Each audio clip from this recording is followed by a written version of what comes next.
Hello, welcome in. This is Cleo. I hope you're all doing really well. It's sunshiny in my little loot lounge today, and we're going to be looking into the ether to see what's going on and what we need to know. I've recently connected with Cryon quite heavily, and we are really in a new era now where we're taking full responsibility for creating our own reality, and it's a beautiful, magical feeling coming over all of us. So I'm going to see what's coming up. I've got Venus nagging me. Do a Venus reading. Do a Venus reading. The energies are calling out to me. So we're going to get on with that, and we're going to see what's coming out in that energy. Okay, we've got the Five of Cups coming out. And the Tower. Okay. One more. Two of Cups.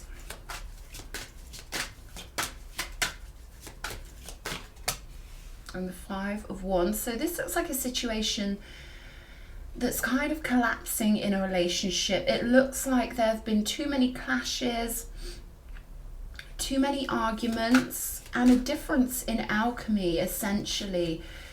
It kind of feels like one of those relationships, and as we get older, we go through this where no matter how much you love somebody, there's something that isn't mixing on a deeper level. Maybe it's a tribal level, maybe it's a difference in perspective, or a difference in the soul's mission, in where the soul wants to go, right? So there can be a lot of love in a situation. We still see these two cups over here, even though there's all this feeling here, this pain and this sorrow and this disappointment, confusion. There's still a whole lot of love here in some kind of situation, but the situation itself in the physical, I'm seeing this with the Tower, has come to some kind of an end. This could be a temporary end or a permanent end, but the way it was going couldn't carry on like that. It just couldn't continue on the way it was going. What's going on? What was the mindsets here? Why couldn't it continue on? Eight of Cups. Okay, someone else had to go in a different direction. Their soul was calling out to them. They had to be somewhere else, and that happens so often in relationships, especially those fifth house relationships where we do really kind of love people and we do get really deep with them, but they're not supposed to come on our journey with us. And it sounds so easy to say from a distance. From a distance it's easy to accept, but when you're in it with all of these energies I'm seeing here, it's not always easy, right? Nine of Swords here. So it almost seems like one person is going their own way, and one person finds this to be quite nightmarish. We've got the Moon showing up on the table. So this would show me energies of a feeling that's calling out to someone that they don't know why it's calling out to them. They just know the pathway they've got to go down, and they don't have all the facts here with the Moon energy. And it's funny that we've got such a heavy energy on the table of someone following that energy that they can't quite even put name to, while we've got this beautiful sunlight on the table. Because that's what the Moon doesn't have. The Moon doesn't have clarity, and the Moon doesn't have a clue. And there's kind of energies here. This is shown up right next to the Nine of Swords. Like someone doesn't know who they are or what they represent or what they think. But this passageway here has given you both with the Five of Wands. It's given you this starting point in knowing who you are. Because in knowing what you don't want or what you can't tolerate, there's the other end of the stick of what you don't want. And that will highlight to you what you do want. And often, especially in modern day life, our primal minds, we are honed through thousands of years of evolution or adaptation. We are honed to remember the bad things and for the bad things to take over our minds. So it can be hard for us to remember what the other end of the stick is, to remember what we're fighting for. So these situations can be very clarifying, because in knowing what cannot be part of us, it highlights what is part of us. So I feel like someone's going on an adventure to find that part of them that's calling out to them that they don't quite know what it is yet, but they can feel the energy of it, and they've got to follow their spiritual pathway. I'm getting that really heavily here. This could be you, or this could be someone else. They're not really making it clear in this reading, and I feel like Spirit is doing this on purpose for this specific reading. They're giving me this example of duality, of the fact that my viewer can be both the person who does want to stay in a situation, and we can also be the person who knows how it feels to just have to leave, to love someone so deeply, but to have to go on our own spiritual pathway. So, you know, we can be both of those, right? And I feel like someone's going through that now. Maybe you're going through something that you formerly experienced, but you're experiencing it from the opposite viewpoint. Maybe you've been the one going on that path with the moon, following something that's just itching on your soul, that's calling out to you. I heard someone commented when I said itchy before. Yeah, I shouldn't say that, but it's something that's causing frisson in the soul. It's something that's conjuring something in you, and it's calling out to you from further away. Our pathway always lights up for us. However, with the moon, the light can play tricks on us. There can be illusion, there can be confusion, there can be this energy of not quite knowing why, but just needing to go and find out. But then we've got this Six of Cups showing up here. This crazy Six of Cups showing up right next to the moon. So someone might even have to take a circular path. There could be this need for freedom that someone has just to clear their head. We could be dealing with someone who they need to feel like they're free, and that's the utmost importance here. Nine of Cups on the bottom of the deck though. Let's get another deck and we'll see what's going on here. Where are my favourite ones? You know, I'm going to pull this Pulp Tarot because this has some really interesting imagery. We're going to get deeper on this one before I say too much. Right. Where shall we start? Let's start with the Six of Cups. I'm going to start the ancient the ancient Arabic way, and I'm going to start from this way to that way. I like to do that. One and then two, right? Balance. Okay. Spirit, can we have the Six of Cups here? What is this Nine of Cups also? Ooh. Judgment. Okay, that was so weird. That's never happened to me when I'm doing a tarot reading before, that there's another card that I haven't even looked. I didn't even look at these. I was looking at the Six of Cups and I was looking at this Nine of Cups, thinking about this Nine of Cups showing up right next to Six of Cups, or unexpectedly like, and then we've got this Judgment, and I just knew this was the card for this one. This transformation of the spirit. I feel like someone's going through a transformation of the spirit, and I'm kind of getting that energy of, if you love something, let it go. If it comes back, it's yours. If it doesn't come back, you've got something better coming anyway with the Six of Cups. It's almost like someone's confused over a soul group thing here. Here we go, three more. We'll take that one. Six of Wands, victory. King of Swords, Seven of Swords, and the King of Wands.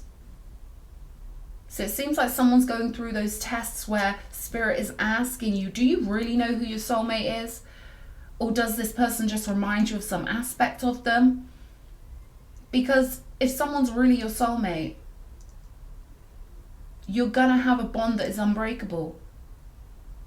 There's too much confusion with soul contracts, soulmates, twin flames, too much confusion because we've allowed negative polarity beings, narcissists, to infiltrate our realm. They reflect your soul back at you. You don't know who you're dealing with. This doesn't have to be something like that, although we do have the Nine of Swords here again. I feel like something's going on where someone's trying to make you feel like they're your soulmate, but they're not your soulmate. And this is a trial for you. With the Nine of Swords, this is like anything that hurts this much is supposed to not exist in your reality. There is no happy ending to a story that starts out tumultuous, that starts out with maybe you ignoring all the red flags because they're the sort of person you want to be around, and you want to be around people. When you ignore red flags, there's a reason for that, and no one talks about this. We ignore red flags because we don't care at the time that they're showing us red flags. We don't care. We just need to be around their energy when we meet them because they remind us so strongly of our real soul group. They've got that energy. We will turn a blind eye to it because there's something our soul needs. We're not thinking logical. Yeah, of course we clock the red flags. We're not stupid. Of course we notice the red flags, right? But this is deeper than that. This is you ignoring red flags because you had to get a taste of the real one through some sort of Decepticon. That's what I'm going to say here. So this could be you moving forward, following your spiritual pathway with the moon, following the instinct to your true soul group member. Because it can be really hard when they send someone in. When the universe, it's not even that the universe sends them in, although it can feel like that. We summon these connections. We summon these red flag false karmics because we need the practice. We need the practice, and we need to see what happens in a situation that we think is really serious. We need to iron out the creases in our own soul by being with someone that it's never supposed to work out with. And the higher beings know this when they're overlooking the relationship. It is a practice though, and you get to see what you're made of in these situations. You get to see what parts of you don't want to bring forward into the real thing. So, King of Swords, Seven of Swords, you can be dealing with someone who's a Decepticon and they carry energies. See how that's a little birdie trapped in a cage? I know this is real. I know this really happens, and I know the way Spirit really thinks about these things. Spirit runs on Saturn, Pluto, Neptune. Spirit doesn't care about our feelings with these things. I'm sorry to tell you. I'm sorry to be the messenger. Our higher self wants to test us. Because if we really love someone that's coming in the future, we want to make sure we're the best partner we can be for that person on a real daily level. We can't be dragging our baggage into the future. So we summon these souls to test us, to hold the energy of our soulmate for a little time so that we can get a test run, so that we can get a taster, and so that we don't mess it up when we get to the real one. Because we don't want to hurt the one we really love, right? We don't want to hurt that person that means so much to us. So we will put ourselves through these trials so that we can clean our souls and realize who we are in these situations. And it's a dress rehearsal, and it's a very bounteous dress rehearsal. Although I know from experience, it can be so painful to go through these things because, and these cards just, you saw how that happened, right guys? I picked up that one. I was looking for my little tiger deck and I picked up those. Something just told me pick those ones up. These cards were in it perfectly. The Judgment and the King of Wands, King of Swords, Seven of Swords. Whoever you've been dealing with, they were carrying energies of this real King of Wands, and that's why it's so painful and hard to tear ourselves away from these situations, because we really did have a taste of the real thing, and we really could keep on looking backwards at that one that held their energy for a brief amount of time. And it's the most confusing thing on the human psyche, which is why the moon being here is so damn relevant. We needed the test run. We needed to make sure that we had our house in order. And often these relationships that come in, they pick up energy from us. We hold the frequency. They couldn't meet us anywhere other than where we are, right? They have to meet us where we are. And as much as it can cause so much inner disturbance to think we've met a soulmate, or to think we've met someone who holds these King of Wands energies, only to realize there's a King of Swords with the Seven of Swords. I'm trying to help people skip ahead. I'm trying to help people see above the confusion and be like, okay, that's why it's so hard to tear myself away from somebody who felt so good to me for that brief amount of time. It makes logical sense to want to go back to that person and get that feeling again. But that feeling lays in your future, and really your soul's been being tested to see if you can really differentiate between a false King of Swords with Seven of Swords energies and a real King of Wands. Can you differentiate for the victory, right? Can you bring light to that? So I hope what I'm saying makes sense here. We do conjure these energies up, and I've been in these situations myself where, you know, you meet someone, they're cool to hang with, and of course you see the red flags, but it feels like gang time. It feels like you've met a soul group member because they are given 6 weeks in the energy of your real true soulmate. And this has happened to me where I was really reflecting the energy of my animus at this guy I was with, and he was literally saying to me, it's almost like you can see the man I haven't become yet. And it's like, and you never will, mate. This dude could only earn 6 weeks worth of my animus's energy, because that's how his soul compares. The whole life of my animus could be measured in a teaspoon. He got 6 weeks, a teaspoon of my animus's energy, to try and trick me and play with me. And there are reasons why these storylines go on. It can be a family bloodline battle when it comes to someone deceptive who can only carry the energies of your true animus if they are knowingly deceptive in their soul. So your ancestors will work it to your benefit because they know it's a practice. They know that they can pull you along the right pathway if you just follow your heart and follow your feelings. And if you accept only those who respect you. If someone's arguing with you all the time, they don't respect you. The basics are respect, devotion, honor. And I feel like your ancestors are trying to turn it to your advantage so that you get the win here. Because there's nothing harder than having tasted your true love's energy in another, right? They might even have similar characteristics, similar eyes. This is the way spirit is. The closer we get to the real one, there's frauds stood in front of the real one that are so similar in frequency because we're so close, right? But it's like a trial here. But I do feel like there's a lot of etheric kind of family allegiances. And then there are energies that don't want your family to succeed. And I feel like that could be involved here. This deceptical energy can only carry false energy for a while if they are in agreement with falsity, if they are liars. So you've dealt with someone here who has got a deceptive soul. And yes, they truly held, like this little birdie in this cage here, they truly held the energy of this real King of Wands for a few weeks at least, because they can't really measure up is what I'm getting intuitively from this whole reading. This soul could never measure up to this King of Wands. We've got this phrase, he's not worthy to polish his boots or whatever, right? And that's really what's going on here. The one who's really made for you is still there for you, but you've got to transform through this. And I hope to give people energies that can help them skip through these most potentially soul-destroying situations that could make you never believe or trust in love again. And that's what they're designed to do. They're designed to stop your bloodline. They're designed to stop you coming together with the real one, because you having one sacred child or you maintaining the fortress of the family is so spiritually valuable. Judgment energy. This is about you bringing your heaven on earth into reality. Forget this douche in the background. They never disappointed you. Your soulmate never disappointed you. It was a false illusion of your soulmate disappointing you through this person, because this person picked up these energies off your magnetic field. Now Spirit's saying, see it as a test run.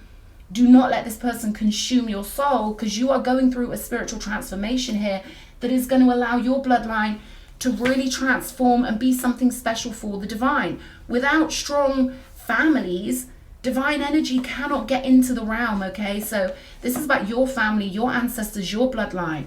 And it's important. They know you've been through pain and they know it's confusing, but hopefully I've cleared it up for you.